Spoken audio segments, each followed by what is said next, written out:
Joe Biden touched down in Brussels on Sunday for NATO's first post-Trump summit. Now, the U.S. president will focus on restoring bonds and revitalizing the alliance after 4 years of tension under his predecessor.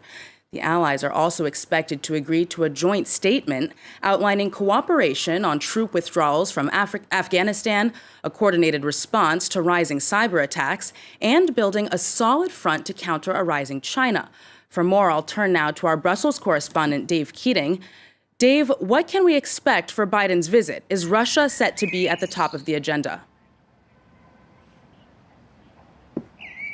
Russia is certainly going to be the main topic at this NATO summit. We saw over the weekend at that G7 summit in the UK that when it comes to geopolitics, China was really the focus. But now the focus is going to shift toward Russia because NATO, of course, is a military alliance and Russia is much more of a military threat for the moment in terms of the types of conflicts we're seeing between Moscow and the West. Now, of course, during the Trump years, NATO was really strained. We had Donald Trump challenging the very existence of NATO and also casting into doubt whether or not the U.S. would come to the defense of its NATO allies. So the main purpose of this meeting is really going to be demonstrate that the U.S. is back at the table, back fully committed to NATO.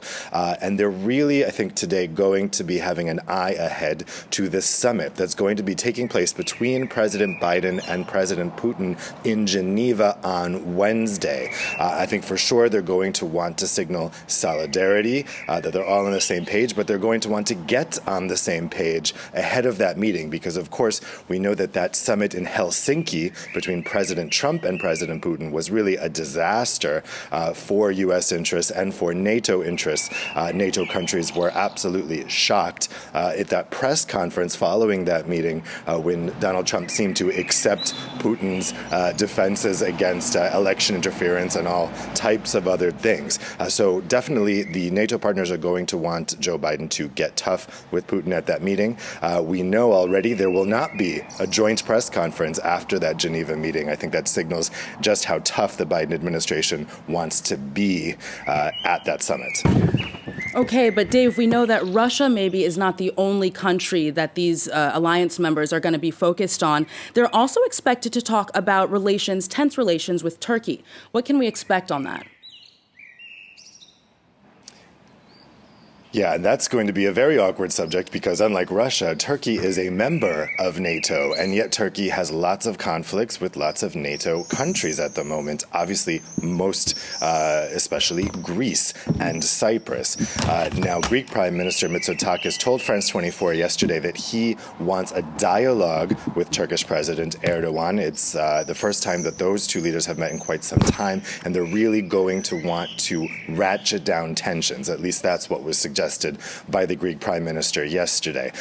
He said he doesn't want to return to the situation last summer where we saw flare-ups at sea between Greek vessels and Turkish vessels.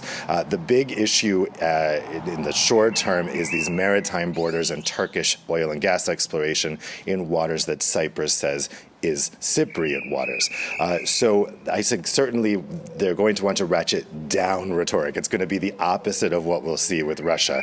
There's going to be a lot of saber rattling when it comes to Russia, but when it comes to Turkey, they're going to want to stress agreement, harmony, that they're at the table, that they're talking. And the difference there, of course, is that Turkey is going to be there at this NATO summit because they are a NATO member. So we'll see if any actual breakthrough happens there. It seems unlikely, but there's certainly going to try today. Okay, Dave, so two big countries on the agenda with two different strategies we'll be following to see how that all pans out in the coming hours. Thank you, Dave Keating in Brussels.